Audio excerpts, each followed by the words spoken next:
Hey guys, welcome back. അപ്പോൾ നമ്മൾ കുറേ ദിവസമായില്ല അപ്പം എന്നെ തോന്നുന്നു. അപ്പോൾ നമുക്കിന്ന് ചോറ് കഴിച്ചെങ്ങനെന്താ അങ്ങനെ ചോറെല്ലാം വറുത്തിട്ടായി. എന്നിട്ട് ഈ പയറിൻ്റെ ഉപ്പിൻ്റെ എണ്ണയൊക്കെ വിചാരിച്ചിട്ട് ഈ പയർ വേകാൻ വെച്ചിന്. പിന്നെ പിന്നെ മുട്ടയും വെച്ച് വേകാൻ ഒരു വടിക്ക് രണ്ട് പക്ഷി ഇങ്ങനെ വരാൻ. അങ്ങനെ പിന്നെ നമ്മൾ മക്രോണി വേകാൻ വെച്ചിട്ടുണ്ടായിന്. അങ്ങനെ മക്രോണി വെന്തിട്ടാകുമ്പോൾക്ക് അതിന് വെള്ളം ഊറാൻ വെച്ച്. എന്നിട്ടായിട്ട് മക്രോണിക്കുള്ള മസാല എല്ലാം റെഡിയാക്കി. മസാല റെഡിയാക്കിയിട്ടായിട്ട് ഇതിലേക്ക് മുട്ടയും പൊട്ടിച്ചിട്ടിട്ട് നല്ലപോലെ വേകാൻ വെച്ചിട്ടായിട്ട് നല്ലപോലെ മിക്സാക്കി.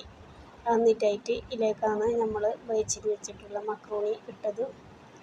അങ്ങനെ മക്രോണി ഇട്ടിട്ടായിട്ട് ഒന്നുകൂടെ മിക്സാക്കിയിട്ടായിട്ട് പിന്നെ ഇതിനെ നല്ലപോലെ ഇനി എല്ലാ മസാല എല്ലാ ഭാഗത്തും പിടിക്കുന്ന പോലെ ആക്കിയിട്ട് കുറച്ച് നേരം വേകാൻ വെച്ച്. അങ്ങനെ നമ്മളെ മക്രോണി റെഡിയായി. പിന്നെ അടുത്തത് നമ്മൾ കസ്റ്റർഡ് ഉണ്ടാക്കാൻ വിചാരിച്ച്. അങ്ങനെ ഫ്രൂട്ട്സ് എല്ലാം കട്ടെല്ലാക്കിയിട്ടായിട്ട് കുറച്ച് പിന്നെ കസ്കസ് ഇട്ടിട്ടായിട്ട് പിന്നെ നമ്മൾ ഈ കസ്റ്റർഡിൻ്റെ മിക്സാക്കിയിട്ട് കുറച്ച് വെച്ച്. അങ്ങനെ പിന്നെ പച്ചക്കറിയായിട്ട് പിന്നെ ബീട്രൂട്ടൊക്കെ വിചാരിച്ചിന്. അങ്ങനെ ബീട്രൂട്ട് മുറിച്ചിട്ടെല്ലാം ആയിട്ട് കടല പൊട്ടിച്ചിട്ടായിട്ട് പിന്നെ നമ്മളെ ബീട്രൂട്ട് കറി റെഡിയാക്കി. തേങ്ങയെല്ലാം ഇട്ടിട്ട് മിക്സാക്കിയിട്ട് അവിടെ വെച്ച്. അങ്ങനെ ബീട്രൂട്ട് കറി റെഡിയായി. അടുത്തത് നമ്മളെ മുട്ടയും പിന്നെ പയറെല്ലാം വെന്തിട്ട് വന്നിട്ടുണ്ട്. അങ്ങനെ അതിൽ മുട്ടയെല്ലാം മാറ്റിയിട്ടായിട്ട് പിന്നെ നമ്മൾ പയറിന് ഉള്ളിയും പച്ചമുളകും വെളുത്തുള്ളിയും കടുകെല്ലാം ഇട്ടിട്ടായിട്ട് പിന്നെ നമ്മൾ പച്ചപ്പയർ അതിലേക്ക് ഒഴിച്ച്.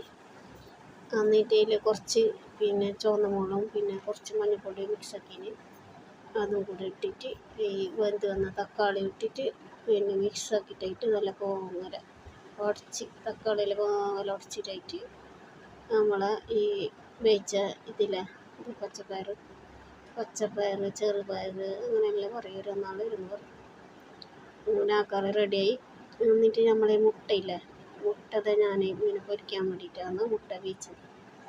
അങ്ങനെ നമ്മളെ ചെറിയ കട്ടാക്കിയിട്ട് മൈദയും പിന്നെ അരിപ്പൊടിയും മിക്സാക്കിയിട്ട് കുറച്ച് മുളക് പൊടിയും ഇട്ടിട്ട് ഉപ്പെല്ലാം ഇട്ടിട്ട് അത് ചുട്ടെടുത്ത്. അങ്ങനെ അപ്പത്തിൻ്റെ പണി റെഡിയായി. അങ്ങനെ അടുത്തത് നമ്മൾ റെഡിയാക്കിയത് കുറച്ച് പിന്നെ കഞ്ഞി ഇതുണ്ടായി, പച്ചപ്പയർ കഞ്ഞി ഉണ്ടായിന്. അങ്ങനെ പിന്നെ കുറച്ച് പഴവും ഉണ്ടായിന്, അതും കൂടെ പൊരിച്ചിന്.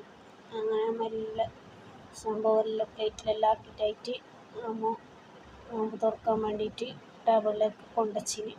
പിന്നെ രാത്രി നോമ്പെല്ലാം തുറന്നിട്ടായിട്ട് പിന്നെ ചോറെല്ലാം വെച്ച് എന്നിട്ട് കിടന്നുറങ്ങി guys. Okay bye, thank you. ഇത്രയേ ഉള്ളൂ.